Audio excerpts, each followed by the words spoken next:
Okay. Good morning, everybody. We're going to start today talking about Tzaraas, Bizman Hazeh or otherwise. It has potential to turn into a series about medical stuff, b'chlal, doctors, pandemics, alternative medicine. We'll see. I guess we'll see where it goes. We'll follow where it goes. Now, I wanted to start discussing the Indian of Tzaraas. Obviously, it's parsha related, but also the broader topic. So,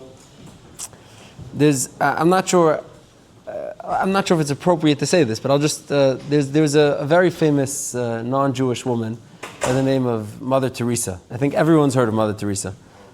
Mother Teresa is like, she became a saint already. The Catholic Church beified her, made her a saint. She was I think an Albanian who moved to Ireland and became a nun, and then moved to Calcutta, India, and opened like many hospice cares for the dying. Now, primarily who she took care of in the hospice were people with leprosy. Now, leprosy is a terrible disease. You could look it up online, its symptoms, etc. It's a terrible disease, like a fatal disease. And she opened like hospices for the poor of Calcutta, which was a huge, very overpopulated and very unsanitary city in India. And she took care of these people suffering from leprosy who were dying. Now, she raised copious amounts of money over the years.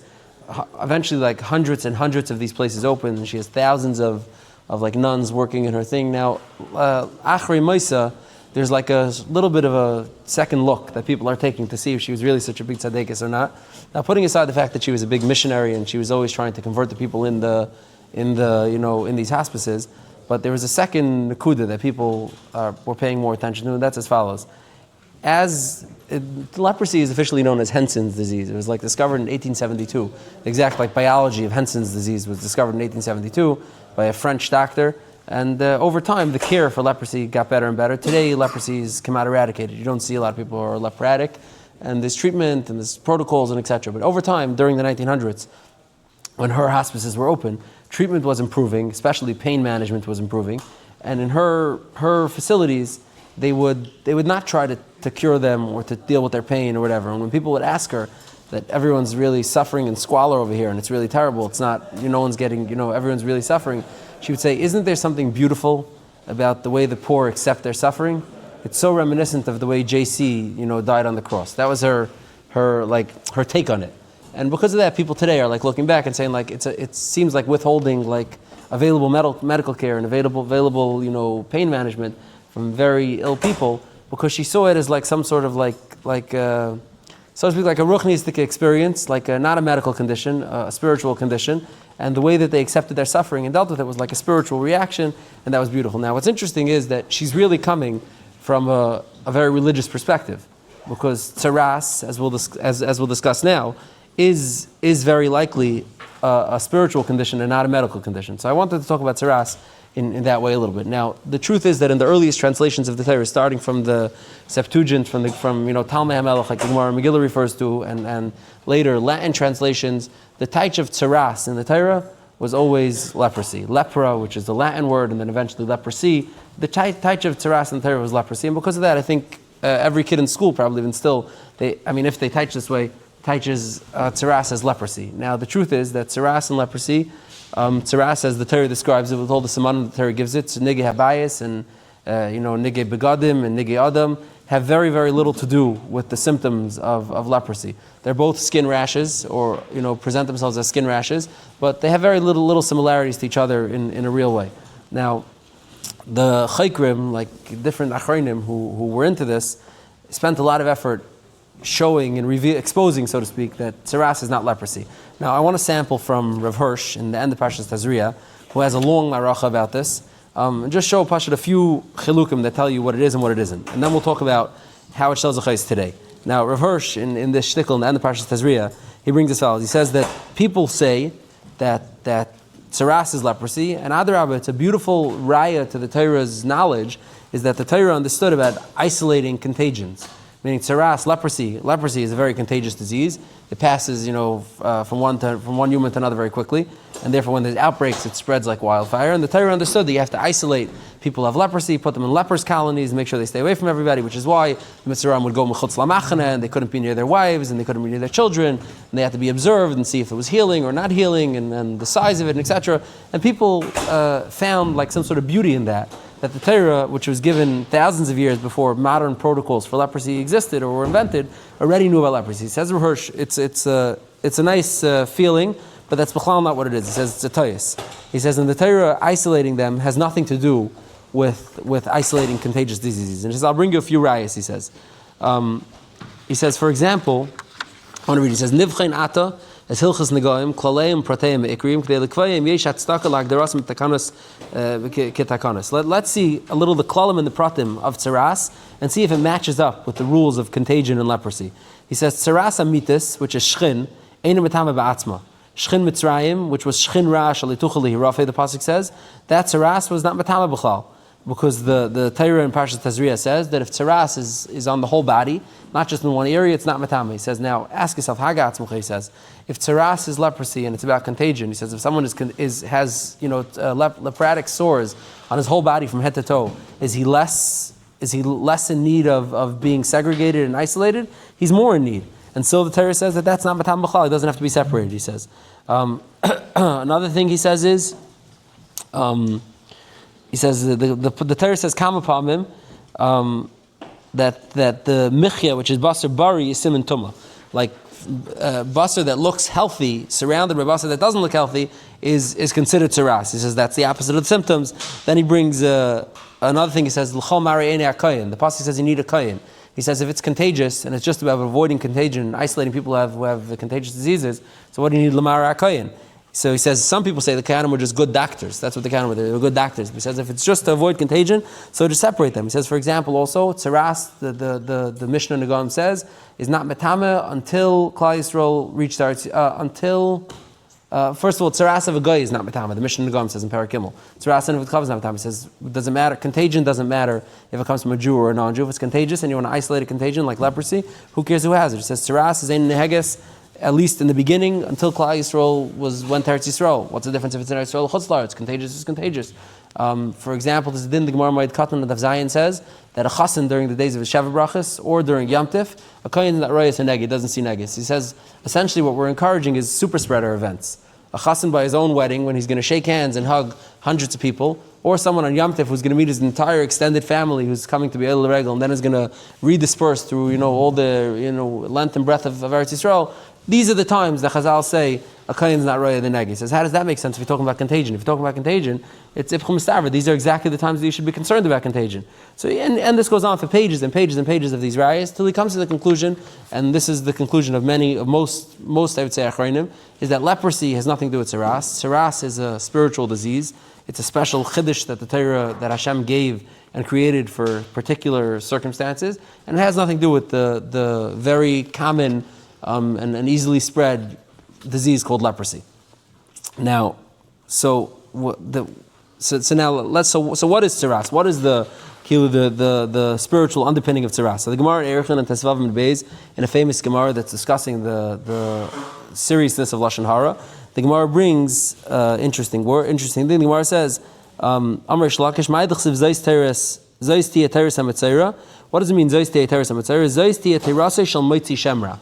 Mitzayra is an amalgamated word. It's a word that's really comprised of Moitzi Shemra. Mitzayra is Moitzi Shemra crunched up. Zayis Tia Teres Moitzi Shemra. This will be the Torah of Moitzi Shemra. Then the Gemara says Kama Gadol Ein Shel Lashon Hara, and the Gemara continues the famous mashal the Nachash, etc. And from this we know, and Chavetz Chaim brings this in the Akdamah to Sefer Shemiras HaLashon, that Ba'avoyin Lashon Hara, people get Tzaraas, and the Chavetz Chaim is Matmiya Grada in Sefer Zechira, that L'chaira Lashon Hara is not on the decline, but Tzaraas is on the decline. So how those two graphs, line up with each other. People don't say less Lashon Hara than they did back in the day, but there's much less Tzaraas than there was back in the day, so he wants to figure out how that works, etc. In the Nevi'im, there's only, I think, in Tanakh, there's five times that Tzaraas appears. Moshe Rabbeinu has Tzaraas as one of the Simanim. Miriam gets Tzaraas when she speaks negatively about Moshe Rabbeinu, which the Gemara says makes the diik that even Miriam, who only had good intentions and didn't even really think she was doing anything wrong, still got Tzaraas. Alachas kam v'kama, someone who means to do something wrong. And then there's Naaman, who was not a Jew. Uzio, I think, and I'm missing one more. What did you say? Arba Mitzrayim, but it doesn't have names, right? That's true. I mean, there's a fourth one who has a name. There's 5 named Mitzrayim throughout Tanakh, I think. I'm wrong. Could be there's more. As I looked at Kaf. And all of those are, each one's its own story, and it presents a little differently, and the refuah is a little different, and etc. Now, the Rambam in the end of Hilchas Tumas Tzaraas in Perek Tesvav, he has like a whole, it's like a Musar shtickle, a whole long, the last shtickle in Halacha Yud. He has a whole like Musar piece, and he says, "Hatzarasi shem ha'amr b'shutvis, koil in yanim har b'shein daimon zelazeh." Tzaraas is a shem ha'koil. It's a catch-all type of name. It includes many different ailments and illnesses and presentations. For example, and then he goes in some of the examples: nige batim, nige begadim, the nesek, and other types of nigam. And then he says as follows. 1 second. He says, so Tzaraas comes as a warning. Someone who's Misapel Lashnar, first his walls change. If he does tshuva, his house comes back to how it was.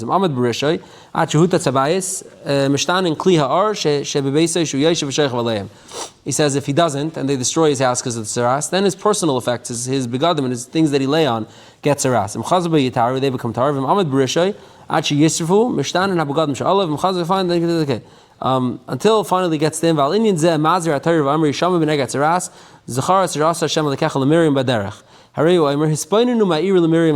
here's what the Ram says. The Torah is telling you, pay attention to what happened to Miriam and Aviyah. She spoke about her brother Moshe Rabbeinu,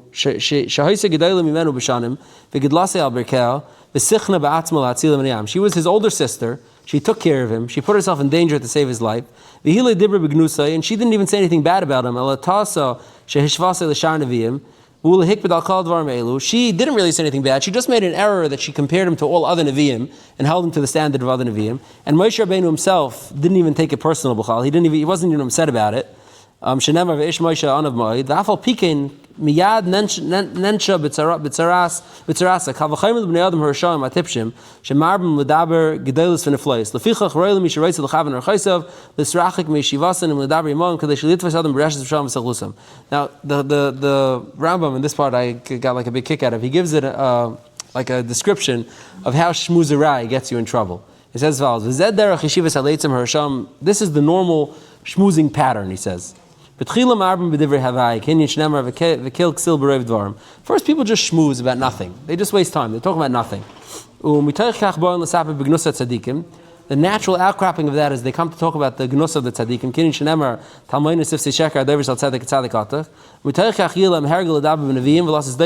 Eventually, there's no cutoff point, and they talk bad even about Nevi'im.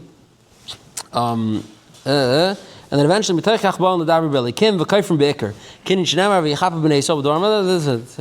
says Tzaraas is to warn a person to avoid this. So the Rambam gives like a musar shmuz about like a kiddush gone rogue. How sitting around the shmoozing leads to bad things. And merely says Tzaraas is built as a reminder to avoid that. Now, in any case, this is the so to speak the ruchnistic underpinning of Tzaraas. Tzaraas is an einish, and it's like a ruchnistic einish. Now, the question is, like the Chafetz Chaim observed, like the Chafetz Chaim pointed out, is Tzaraas gone? Is it not applicable? Is not as anymore? Is Tzaraas not available? Like what happened to Tzaraas? Tzaraas, the Torah spends a very very lengthy description describing Tzaraas, talking about it in detail, and then today seemingly, when's the last time you met a Mitzayra? So there's a very interesting little tidbit in the Sefer Toldos Adam that I want to mention over here. The Toldos Adam is written about Rav Zalman of Volozhiner. Rav Zalman of Volozhiner was Rav Chaim Volozhiner's younger brother. I think he was 8 years younger than Rav Chaim Volozhiner. He was born supposedly from a brach of the Shagas Aryeh. The Shagas Aryeh was a Rav in Volozhin, certainly at some point. The last, I think, 20 years of the Shagas Aryeh's career, he was a Rav in Metz, in Alsace, France. But the Shagas Aryeh lived into his 90s, so he had a very long rabbinic career. And earlier in his life, he was a Rav in Volozhin. And the Rav Chaim Volozhiner and some of his brothers learned or had to do with the Shagas Aryeh. Rav Chaim Volozhiner's father, Yitzchak Volozhiner, was close to him, and he got a bracha from the Shagas Aryeh. And I think his ben Zekunim was Rav Zalman of Volozhiner. Rav Chaim Volozhiner had several brothers. He had a brother of Binyamin, he had a brother of Zalman, Rav Shlomo Zalman. He himself, I think he had an older brother. Rav Chaim Volozhiner had many brothers, but he had this younger brother, Zalman of Volozhiner, who was like a Kaddish Mirachem and like a special type of Eloi.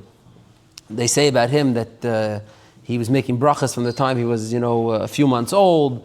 He had a memory that was supposed to be something off the chart. By his low 20s, he supposedly knew Shas, Bavli, Yerushalmi, Sifri, Sifra, Tesefta, Mechilta, Teres Kayanim, V'chulu Bal Peh.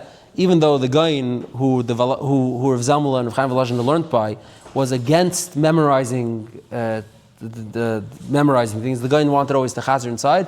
Rav Zalmala Volozhin had some sort of incredible memory. A story is told that he was once by the Gaon, and the Gaon was saying something, and the Gaon said, "Bring me a Masechtas Nazir. I want to look up the sugi that we're mentioning." Now, obviously, the Gaon didn't need to look it up inside; he could have said it by heart, but it was more of like a hashkafa, not to always say it by heart. And the Gaon held that if you say it always by heart, it leads to toyus mishrashes. Like if you make a mistake once, that mistake becomes like certified because you never circle back to it. So the Gaon always made encourage him to look back. And he looked while they were waiting for the Nazir. He looked around the room and he saw Rav Zalmala Volozhin, who was probably a teenager, sitting there with like a pick-me expression on his face, like, "Rabbi, I could do this. I don't, And he says, "Nu, Zalmala zagme the sugya Nazir." And Rav Zalmala said it over the whole sugya in front of the Gaon, which I think sounds like a non-story because he knew it by heart. But he said, but if you're sitting in front of the Gaon who asked for a Gemara and to offer to say it over in front of him, if you put it into context and you really imagine the characters at the table, it becomes quite a story. Zalmala was makbid, for example, that he didn't ever ask for anything that was in Yana D'Alma, any food, clothing. He would always say a halacha, a pasuk, a medrash that was relevant to the thing, and you'd have to hope that his attendants were Talmidei Chacham enough to understand what he wanted. I mean, he wouldn't talk about something mundane, b'chlal. Now, Rav Zalmala Volozhin is like a star that never fully rose because he dies at 31 years old, 31, 32. He dies very young. Unclear what he dies from, and his patira itself is a few pages in the Sefer Toldos Adam describing it. And after he was nifter, they put out a Sefer Toldos Adam which describes his. It's a very interesting type of biography. It's a biography, but it's a very Torani biography. His tremendous memory and different things that he said, anecdotes, quips, makairis, mar things that he said, and a lot of it is based on recollections that Rav Chaim Volozhin, his older brother, said over. Now, in Toldos Adam in Chelik Beis, there's a story that Rav Chaim Volozhin brings as follows. He says as follows. One second. Rav Chaim Volozhin says like this.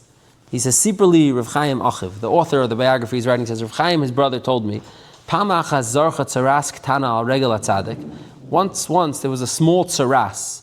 Now, you're talking about people who, Tzaraas is a very complicated sugya to know and isolate what exactly Tzaraas is, what it actually looks like, and we'll see that a little later, but it says, they say it matter-of-factly. Rav Chaim Volozhin said, Pamachas, zarcha Tzaraas ktana al regel tzaddik. There was a small Tzaraas lesion on the foot of the tzaddik. V'yira haroife, the doctor looked him over, v'yispainin aleh, he was mispainin it, v'yomer, hatachbula hatayve hiledaite, lachtech oisev l'shar shacharel. The doctor observed this lesion on the foot of Rav Zalmala Volozhin, and he said the proper course of treatment is to cut off this lesion and to eviscerate the flesh underneath it, which is a very primitive form of dealing with like a cancerous lesion on a foot or whatever, to cut it off and to eviscerate the flesh underneath it to try to stop the spread of whatever it is. And he says that's what the doctor encouraged. Rav Zalmala answered, "V'amar hini yesh li mevucha b'zeh. Ru'at Tzaraas mara beheres yeshla." I could see that this lesion has it looks like a beheres to me. U'ledaiti iser lav shok tzitzas beheres noye gam bezman hazeh. And my opinion is that the iser of tzitzas beheres, of cutting off beheres, is negei even bezman hazeh. V'harbe lefalpel b'zeh b'derech hames. And then Rav Zalmala spent a long time saying pilpul about the sugya. V'svaris yisharis v'adinam aklulim b'hilchas eila kulam ha'eruchim eshmurim aluach liba mishinanam alpiv v'yachrishu kulam kilem etzom maneh. And Rav Chaim Volozhin says, the sitting around, no one had anything to say. Rav Zalmala said, this looks like a beheres, and then he launched into a shir klali about beheres and tzitzis beheres b'zmanazeh and the nigei ar and how they look and what they did, chulu. He says nobody had anything to say and they just left. Now, I don't know, to me, I was rather, it's like, I have no idea to know. I don't know, we don't know what the real diagnosis of this lesion is. If it went away, I think he says it went away. It says, "V'hinei apilpul hayakush shloi nevad meitana avara achilash and ator v'ashulchan aruch v'zel sheinei." 1 second. V'hinei b'chamlasei heitziyim min achali azel l'revaya b'li tachbul tzarayf l'haris boi ki kol ha'mistafchim b'nachlas Hashem teirasei pri b'tchoinem yeichelu. Rav Chaim Volozhin says that eventually it went away on its own and healed on its own to show that someone who has betachin will get the refuah that he deserves. Hagam Grada Rav Zalmala Volozhin on his deathbed at 31 years old, wistfully remarked, advice this, I wasn't such a big tzaddik because a big tzaddik wouldn't die. wouldn't need a doctor. When there was doctors in his house, he said a big tzaddik wouldn't need a doctor, like this the Ramban. He quoted Ramban, which if we go into the sugi more in depth, we'll get into eventually. Just a very tragic description of his death at 31 years old. In any case, this is this is one of the most current and recent occurrences of Tzaraas that's documented. Meaning, the problem with documenting current Tzaraas is that most people don't know what Tzaraas is. If you take a Mishnayos Negoim and Tosefta and Teres Kainim and etc., it's beyond complicated with the Rambam, whatever, and it's very, very complicated to know what Tzaraas is. So most people can't certify with any actual veracity that what they're looking at is Tzaraas. So this is one of the most recently documented cases of somebody saying Tzaraas B'zman Hazeh. So now, from Reb Zalman, it sounds like it could exist, it does exist, and all the Isurim of Kaitzis B'harasai and all the Dinim and the mitzvahs of Tzaraas still seem to apply B'zman Hazeh according to Reb Zalman's description. Now, the shaila is, so how come we don't see more of this? What happened to it? How come we don't have any Dinei Tzaraas? Now, if you take a look in Shulchan Aruch, in all the Al-Chag Shulchan Aruch, there's no Hilchas Tzaraas.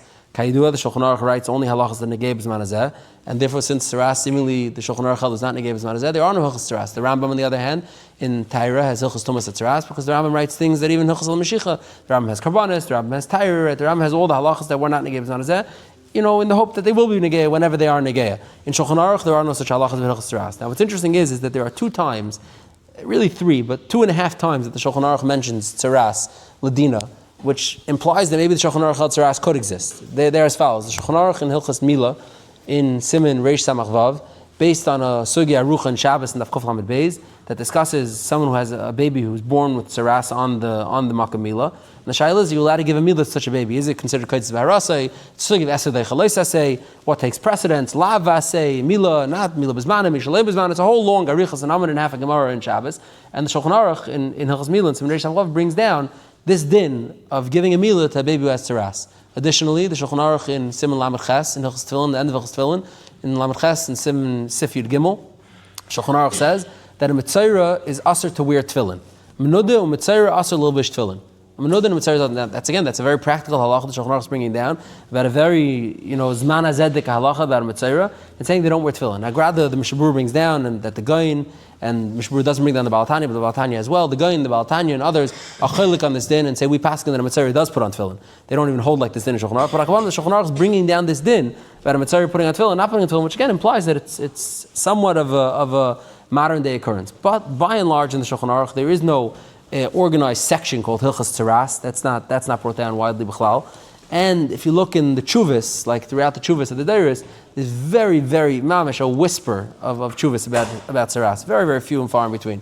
There is a Chuva in the Marit, in Chelik Beis, in Even Ezer, in Siman Yudalid. He has a whole Chuva about a woman demanding a divorce because her husband has Tzaraas. That's a din, that a woman whose husband is Ma'asala could demand a divorce, like a Menovel Mukashchin, and he handles what is the exact symptoms of Tzaraas. He quotes a Chuva from the Re'im, Rabbi Eliyahu Mizrahi, and other Chuvas, but that's like a one-off tshuva that's very rare. He rather compares it to the Gemara in Pesachim and Daf Ayin Vav and the Gemara in Ksubas and Daf Samach Vav, the Balei Rasan and Davar Acher. It's an interesting tshuva, but again, not so much negei halach l'maisa, but a tshuva that exists. Where there is a tshuva that talks about l'maisa is the Shelis Yavitz. Rabbi Yaakov Emden in Chelik Aleph and Tshuva Kuf Lamed Vav, he has a tshuva where he's handling what would be about Tzaraas B'zman Hazeh. Is there a mitzvah to deal with it? Do we deal with it? Does it exist? Does it not exist? He brings, and he's the one who opens up the idea of saying terutzim. Now, Lamaisa, if you really look back, it's an earlier machlekes. Seems to be a stira in Chazal already between the Psikta and the Tosefta. The Tosefta brings a story, and the story is brought down in a few different places where Reb Tarfon, who was sitting with I forgot who, and Reb Tarfon says, "Pass me makli, my stick." And when the Talmud, I think it's Reb Yehuda, passes him the stick, Reb Tarfon says, "Bezet tiharti gimel mitzayram." With this stick, I was mitara 3 mitzayram. Now, Reb Tarfon lived after the Zman HaBayis. It's already in what we would call, in regards to our conversation, the modern era, because it was after the Beis HaMikdash was destroyed already, and he's saying Bezat Tiharti. Now, Lamaisa, Reb Tarfon probably still had Efer Para. He was still living in Eretz Yisrael, and it was possible to do a real Taras Mitzayra. They still had the Mitzayra of what exactly Tzaraas looked like, and they were able to do it. But over time, it disappeared. So what happened? So the Chazon Ish in the end of Negam and Siman Yud Gimel, the Chazon Ish writes, he makes a dig in the Rambam and the Chinuch, and he says it like matter of fact. He says, "Af b'zman hazeh, af she'en lanu taris, v'taris mitzayra, af she'en lanu taris, taris mitzayra chayva, afilu l'man d'lasei tefillah b'zman mitzvah." Chazon Ish says, matter of factly, Tzaraas still exists b'zman hazeh. And then he goes off into like a whole chakira about how to deal with it and whatever. Now, so what really happened? Like, why, where'd it go? Meaning, if it seems like in Chazal and the Rishonim, the Rambam, the Chinuch, and etc., that Tzaraas exists b'zman hazeh, so what happened? Where'd it go? So there is a tshuva from the Ga'inim in Tshuvas HaGa'inim in Simon Kuf Ayin Vav in Shari Tshuva. There's a tshuva from a Ga'in. I think it's from a Churnai Ga'in, but I could be wrong. He brings like a Messiah sauce. Says Anshe Mizrach Einam Tovlim Loi Mi Kari V'Loi Mi Tashmish Mishachar Beis Hamikdash and Mishachar Beis Hamikdash Einam Menugaim Mitamin.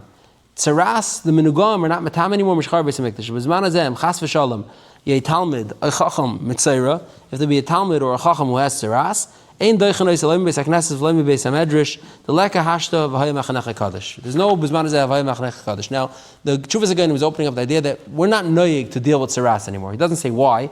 He says because there's no din of V'Hayim HaChanech HaKadosh, which refers to Machane Levi and Machane Kuna, which don't exist anymore, but really has nothing to do, it's not a sufficient resolution to the rest of Ilchus Tzaraas that should be Negeya. But the tshuva from the Ga'inim, from Rabbi Riturnai Gain is saying that B'zman hazeh we don't have the anhag of Tzaraas. Now, what's interesting is that the Tzaraas Yisrael, in his Hakdama to Masechtas Negaim, I forgot what it's called, the little Hakdama has a name there, he writes, Mi'oidi tamati, miyamim tamati, what happened to Tzaraas? How come we're not knowing the dinim of Tzaraas? Says there's still dinim, priya, prima, iser tashmish, staying away from people, not going into Yerushalayim. There's still dinim that should be applicable to Tzaraas. Says me'oidi tamati, what happened with Tzaraas? Says and miyamai, back in the day, says when I was a young bacher, I asked my Reinu Rabbi Akiva, that's Rabbi Kveger, the Tzaraas Yisrael grew up in Posen in Rabbi Kveger city. He says, I asked my Reinu Rabbi Akiva, I think who's Shlita still when he wrote that Kovitz, and he told me, it's a good question, I don't have an answer. Now, there's not a lot of things I think that, there's plenty of Tzarchi and Gadol that Rabbi Kveger left unanswered, but there's not a lot of shilas you could ask Rabbi Kveger, I think, where he would say, I don't know the answer, I don't know why. But Rabbi Kveger was asked this by the Tzaraas Yisrael as a young man or as a bacher, how come, what happened to Tzaraas, how come I don't know you're going to dinim? He says, I don't know the answer. Now the Tzaraas Yisrael says, that was when I was a kid, Achshav, now that I got older, I have pshat, he says, and he brings a pshat. Now, amongst the Marsham in Chelik Gimel has a pshat, the Radvaz and the Chos has a pshat, and I'll just briefly run through some of the pshatim that I said, one way or the other. The Lamashal, the Radvaz says, Bismana that we don't have Kehanim Miyuchasim, we don't have any Kehanim Miyuchasim, and since you don't have a Kohen Miyuchas, and part of the Taras Tzaraas requires shaving of the head, which is an Isser, you're not allowed to shave payas and etc. And since it's going to be you don't have a Kohen Miyuchas, you can't do it. Others say we don't have the shni selas that's necessary for the mixture. We don't know what color that is. Others say we don't have a Messiah on the Negaim anymore. We lost our Messiah. We don't know anymore what exactly they look like. And the Chazal say Kol she'enei baki b'dalid in the dalid Negaim shouldn't say a word about it. It's like one of those sugis where if you don't know everything, don't say anything. Now, why that is unclear, but as is, that's halachas. Meaning, because of these, lapses in the Messiah or missing details as to what it is, we don't pass in the shilas anymore. Now, Lamaisa, because of this, and even if there's not a great reason for it, and I saw Rav Meir Mazoz in a tshuva that he wrote, they asked him, how come there's no Tzaraas b'zman hazeh, expecting him to have an answer, and he said, if Kveger says he doesn't know, you think I know better than everybody else? If nobody knew, nobody knows. I don't know either. I don't know what happened to it. It's gone. We don't have it anymore. For whatever the reason is, it's gone. We don't have it anymore. Now, there is though mahalach, let's say, in the Rishonim and Achronim, that would seem to imply that Tzaraas is gone. Not that we don't know how to deal with it, or we don't know how to recognize it, or we don't know how to treat it, but that it's gone. It really starts with the Rashbam al Torah, but the Alshich in Parshas Tazria says it much more explicitly, and I want to read you what the Alshich says. The Alshich says like this: it says, "B'yamim Rishonim, hayu b'nei adam tovim." People were good. So when they were good, they were on an elevated, on a lofty level, they saw Negaim. Back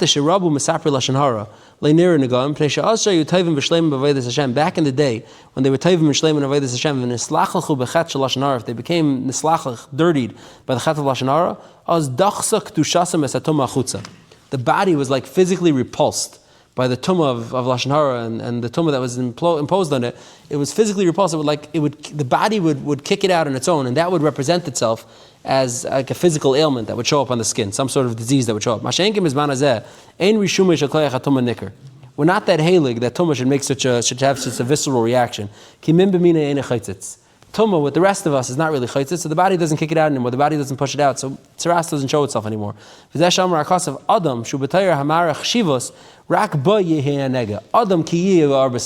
a mensch, like a proper mensch, a mensch with all the shleimus of the mensch, that's someone who has Tzaraas. But just someone who's just, coasting, like all of us, is not going to have Tzaraas anymore. So the Alshich seems to be the one, and it's really based on a Seforno and a Rashbam and others, that seem to say this, that Tzaraas is a very delicate spiritual ailment, and it only shows itself when a person's leading his life on a very, very pristine level, which would make sense that Reb Zalman of Volozhiner, A, would have the know-how to diagnose the Tzaraas, and B, be an appropriate candidate to get Tzaraas. Meaning, the more Helikite, the more Kaddish Mirachim a person is the more viable it is that he could possibly have Tzaraas. Meaning, a regular average person, Bisman wouldn't have Tzaraas b'chal, but some sort of, elevated, super miyuchad person, a one-of-a-kind type of person could maybe potentially have Tzaraas. Now, if it actually is negay, but not as I saw Shilas of Nassing Stetner and Laharis Nassan as a whole tshuva, Rabbi Yashiv, Rav Chaim, they were asked about different things. I just want to read you a small sampling. I'm not going to break my teeth too much, but there's a small sampling of what potentially Tzaraas could be. If Tzaraas is not leprosy, what are the modern diseases that are available that have some of the symptoms of Tzaraas? Now, this is a doctor who wrote a rabbi doctor. His name is Sodi Namir. He wrote an article in Asio, which is like a Torah medical journal. And he gave a long list, and they're in English, but that's not of much use to me because I can't read most of them, about various different illnesses, like 2.5 pages long, of various illnesses that show some symptoms of Tzaraas. For example, Addison's disease, chemical leukoderma, halonevius, I don't know if anybody knows what these are, is idiopathic hemomelanosis, malignant melanoma, that I think I've heard of. And many more. There's like lists and lists. Syphilis, tenocaplus. I can't.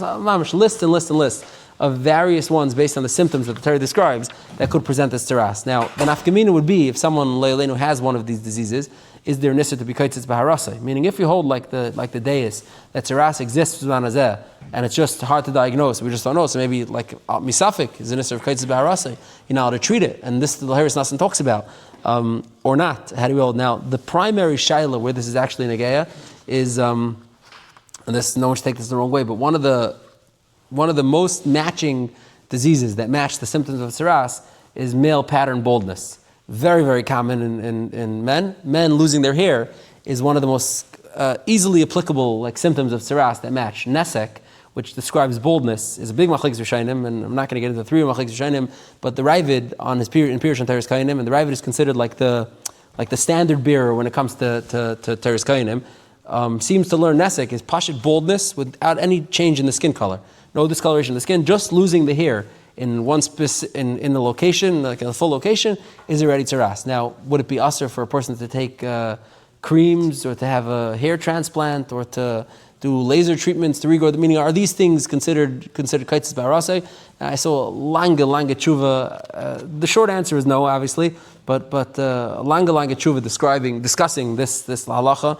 All the shittas Rishonim. Someone asked Chaim Kanievsky about it. Chaim Kanievsky said that it's midei safek leyatza. It's probably not Tzaraas. Like he was not impressed with the day that says it is or it isn't. But it's just interesting to think that something so prevalent, so common is the thing. Now, according to the shittas that say Tzaraas is gone, just to circle back to this, Chafetz Chaim had that kasha that lashon hara isn't gone, so why would Tzaraas be gone? So the Chafetz Chaim says that anias is b'makom Tzaraas, and anias is taka very prevalent. That didn't go away. It says ani chashav kameis and mitzayris chashav kameis.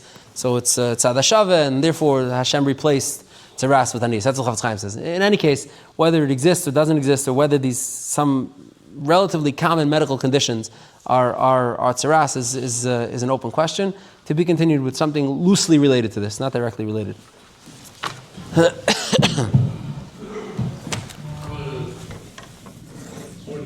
You've just experienced another Torah class brought to you by TorahAnytime.com.